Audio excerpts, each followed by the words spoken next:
회생위원이 수원에 전화해봤나봐요. 수원에 문의해보니 수원도 특별한 사정이 있는 때는 60회로 보존 공고하고 있다고 하니 참고해. 안 봐줘. 그냥 60개월 계속 가. 이거죠.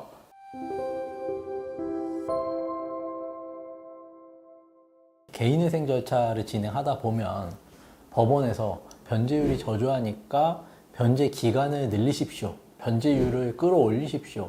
이제 이런 보정들이 나오는데 이런 보정들이 어떻게 나오는지 한번 오늘은 좀 말씀드려보고 과연 이 보정이 근거가 있는 거냐 아니면 근거가 없다면 다툴 수 있는 거냐 한번 순차적으로 좀 말씀드려보려고 합니다. 몇몇 법원들 제가 한번 뽑아와 봤는데 서울회생법원 사례부터 먼저 보겠습니다. 신청인 채무의 97%가 최근 1년 내에 발생한 점, 채권자와의 형평을 고려하여 보면 변제 수행의 적정성을 인정하기 어렵습니다.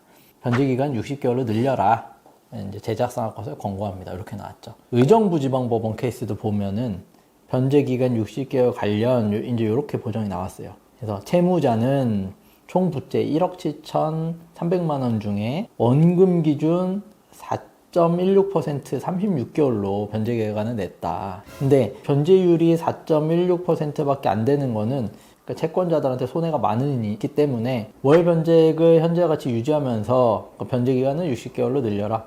또 다른 법원 사례 한번 또 살펴보면 광주지방법원 보정의 양만 하더라도 지금 어마어마합니다. 이렇게 나왔습니다. 한편으로는 채권자의 이익을 도모함에도 그러니까 개인회생제도의 목적은 채무자뿐만 아니라 채권자의 이익에도 있다. 기본 원칙이 성실하나 불운한 채무자의 회생, 채권자의 정당한 권리 보호 사이에서 균형과 조화를 이루도록 운영되어야 하는 거다. 도박, 과소비, 주식 가상화폐도 다 도박이라고 보는 거죠, 지금.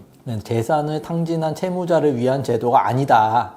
성실하지만 불운한 채무자를 돕는 거지 도박이라든지 과소비 같은 걸로 채무가 증가된 사람을 돕는 제도는 아니다. 결국에 하고 싶은 말이 이거죠. 변제율이 지나치게 낮다. 부당하니 의지가 있다면 변제율 80% 이상을 강력하게 권고합니다. 라고 하면서 또 이것도 있어요. 광주지방법원 개인회생실은 변제율 80% 이상을 전제로 시행하고 있으므로 상향하는 거를 검토해라. 그러니까 변제율 80%라고 아예 그냥 이렇게 딱 못 박아버린 거죠.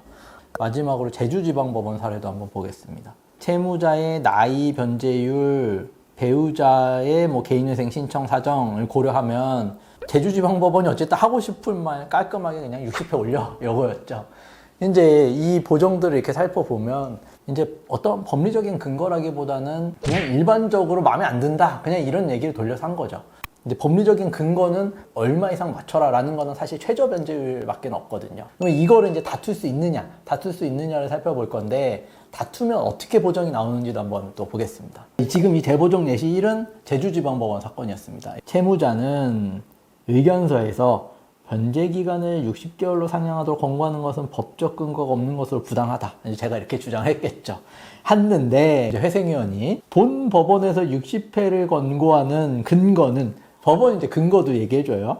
611조 5항 단서 614조 1항 2호에 근거한다. 그래서 제가 또 이런 얘기도 했거든요. 서울과 수원에서는 이런 보정 안 나온다 했더니 각기 다른 사건이 일률적으로 적용할 수 없을 뿐더러 회생위원이 수원에 전화해봤나봐요. 수원에 문의해보니 수원도 특별한 사정이 있는 때는 60회로 보존 공고하고 있다고 하니 참고해. 안 봐줘. 그냥 60개월 계속 가. 이거죠.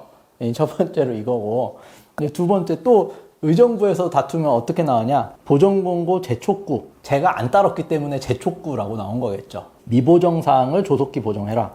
결국 변제기간 60개월 관련 제가 근거 없다라고 했더니 근거를 여기 또 똑같이 써줬어요. 특별한 사정이 있는 경우 611조 5항 그 다음에 614조 1항 회생위원회 이의제기 그 다음에 610조 3항 변제계획안 수정명령 대법원 결정문의 이유 부분까지도 참고해라. 그러면 이게 변제 기간을 60개월로 늘릴 수 있는 근거가 된다라는 거거든요. 과연 이게 이제 근거가 있는 거냐. 그래서 이 근거가 없다라고 주장을 해서 위에 나와 있던 보정들은 저희가 다 이제 방어를 한 사례입니다, 사실은. 611조 5항 단서라고 들었잖아요. 611조 5항이 어떻게 규정되어 있냐. 이제 원칙은 3년을 초과해서는 안 된다예요. 다만 예외적으로 특별한 사정이 있으면 5년을 초과하지 않는다라고 하니까 결국에는 변제율이 저조한 게 특별한 사정이냐 라고 매칭이 돼야 되는 건데, 이 특별한 사정이라는 거는 내 재산보다 못 갚아요. 그러니까 청산가치 보장의 원칙을 충족하지 못하죠. 이런 경우이거나 아니면은 법에 최저 변제율이 규정되어 있습니다.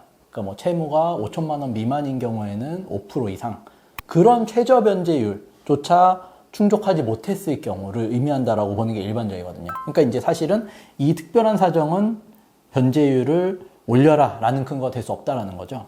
그 다음에 두 번째로 614조 1항인데 변제 계획이 공평하고 형평에 맞으며 수행 가능할 것.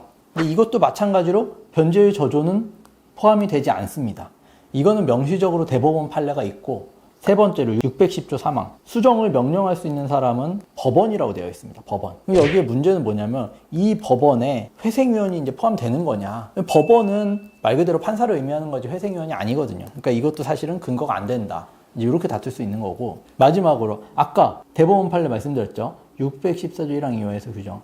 공평 형평의 원칙이란 무엇냐. 우선순위에 따른 변제의 원칙을 의미하는 거로서 변제율 감소 아니면 뭐 변제율이 낮거나 이런 사정은 여기에 반하는 사유라고 보기 어렵다라고 대법원이 명시적으로 판단을 한 적도 있어요. 결국에는 회생위원이 근거로 든 이 대법원 판결은 회생위원의 논리를 뒷받침하기보다는 변제 기간을 늘리면 안 된다라는 저희 주장을 뒷받침하는 판례였던 거죠. 그래서 이제 이런 사정들을 잘 정리해서 주장을 하면 충분히 이제 방어할 여지가 있다. 그리고 실제로도 수많은 케이스들은 이제 이런 식으로 방어하기도 한다라는 점 참고해 주시면 좋을 것 같습니다.